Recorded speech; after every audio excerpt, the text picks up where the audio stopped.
99+ shop থেকে সেদিন কি কি কেনাকাটা করেছিলাম, তাদের জিনিসপত্রের প্রাইস অনুযায়ী তাদের জিনিসের কোয়ালিটি কেমন থাকছে, আজকের ভিডিওটা এগুলো নিয়েই থাকছে। সো হাই এভরিওয়ান, আসসালামু আলাইকুম। সবার কি অবস্থা, কেমন আছেন? আশা করি সবাই ভালো আছেন। সেদিন কিন্তু আমি ব্লগে বলে দিয়েছিলাম কি কি কেনাকাটা করেছি, তা বাসায় এনে একটা একটা করে বের করব আর তোমাদের সাথে ডিটেলসই শেয়ার করব। কেনাকাটা করে আসার সময় কনফেকশনের দোকান থেকে ব্রেড রুটি নিয়ে এসেছিলাম, প্যাকেটের সামনে ছিল তাই আগে দেখিয়ে দিলাম। 99+ শপটা আগে শুধুই 99 ছিল, আর এখন 99 এর জায়গায় আবার প্লাস যুক্ত হয়েছে, কারণ এখন যেই হারে জিনিসপত্রের দাম বেড়ে গিয়েছে। আমরা সব সময় মানে আম্মু আর আমি সব সময় এই 99+ শপটা থেকেই কেনাকাটা করি। আমার আম্মু সেই যে শুরু থেকে এখন পর্যন্ত সংসারে টুকটাক ছোট থেকে বড় পর্যন্ত হাঁড়ি পাতিল ঘুটি মানে যা যা লাগে সবকিছুই কিন্তু 99+ শপ থেকে কেনাকাটা করে। আচ্ছা, এত কিছু এই ভিডিওতে বলার আমার পক্ষে সম্ভব না, অন্য কোনো ভিডিওতে শেয়ার করে দিবনি। অনেকদিন ধরেই বলছিলাম যে 99+ শপটাতে যেতে হবে, ঘরের জন্য টুকটাক ছোট ছোট এটা সেটা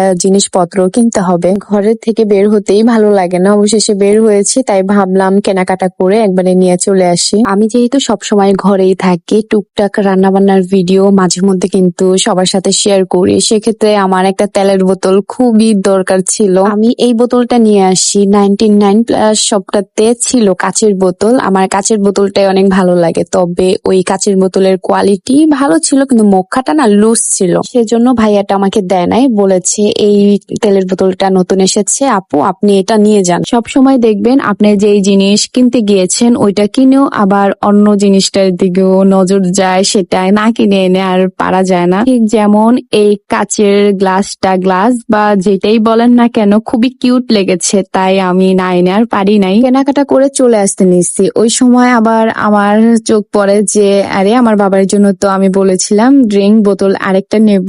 এই ড্রিঙ্ক বোতল কিন্তু আমার আম্মু আমার বাবাইকে অনেক আগে একটা কিনে দিয়েছিল, ওইটা কিন্তু আগেই ভেঙে গিয়েছে, এত সহজেই কিন্তু ভাঙে নাই। কয়টা যে আচার খাইছে যে বলার মতন না। বাচ্চারা কিন্তু অনেক সময় ফলের জুস শরবত এটা সেটা খেতে চায় না, পানি জাতীয় খাবার, সেক্ষেত্রে এই মামপটটা কিন্তু বাচ্চাদের জন্য খুবই উপকারী। এবার যে এই মামপটটা এনে দিয়েছি, মামপটটার পাইপটা না আমার বাবাই ভেঙে ফেলছে, এই দুঃখের কথা আমি কার কাছে বলবো। আচ্ছা, প্রথমে যে আমি 3টা জিনিস দেখাইছি ওই 3টার জিনিসের ডিটেলস আমি বলি নাই। ওই যে দেখা যাচ্ছে কাটিং বোর্ড, ওই কাটিং বোর্ডটা কিন্তু অনেকদিন ধরে চাচ্ছিলাম আনার জন্য, হয়তো বা আমি চাকু দিয়ে এটা সেটা কাটি না, তারপরও মাঝে সাঝে কিন্তু লাগে। আর এই তো এটা কিন্তু হ্যান্ড ওয়াশের বোতল, এই হ্যান্ড ওয়াশের বোতলটা অনেকদিন ধরেই আমি চাচ্ছিলাম, মানে অনেকদিন ধরে আনবো ভাবছিলাম, অবশেষে এই সবগুলার জিনিসের সাথে এনে ফেলছি। আর এই ফ্লাওয়ারটা এনেছি, অনেক ধরনের ফ্লাওয়ার ছিল, তবে আমার এই ফ্লাওয়ারটাই ভালো লেগেছে তাই ভাবলাম এটাই নিয়ে যাই। আর আমার বাবাইকে এই হাঁসের যে খেলনাটা এটা কিন্তু গিফট করেছে, মানে এটার কোনো টাকা রাখেনি। আর এখন প্রাইসের সম্পর্কে আসছি। ফ্লাওয়ার আর হ্যানসের বোতল ছোট কিউট কাচের মগটার দাম ছিল 110 টাকা, আর অয়েল বোতল ড্রিঙ্ক ওয়াটার বোতল কাটিং বোর্ড এই 3টার দাম ছিল সম্ভবত 150 টাকা করে। সব কয়টার প্রাইস অনুযায়ী কোয়ালিটি কিন্তু অনেক অনেক ভালো। আর ভাইয়া আমাকে বলেছিল যে তাদের দোকানের একটা ভিডিও করে আমি নাকি শেয়ার করতাম, ইনশাল্লাহ আমি শেয়ার করব। সবাই যদি রেসপন্স করে তাহলে কিন্তু ভিডিও করার সবার সাথে শেয়ার করার আগ্রহটা আরো বেশি বেড়ে ওঠে। আমার ভিডিওগুলো কেমন হয় সবাই একটু রেসপন্স করবেন। আজকের মতন ভিডিওটা এ পর্যন্তই, আবারও নতুন কোনো ব্লগে দেখা হবে। আল্লাহ হাফেজ।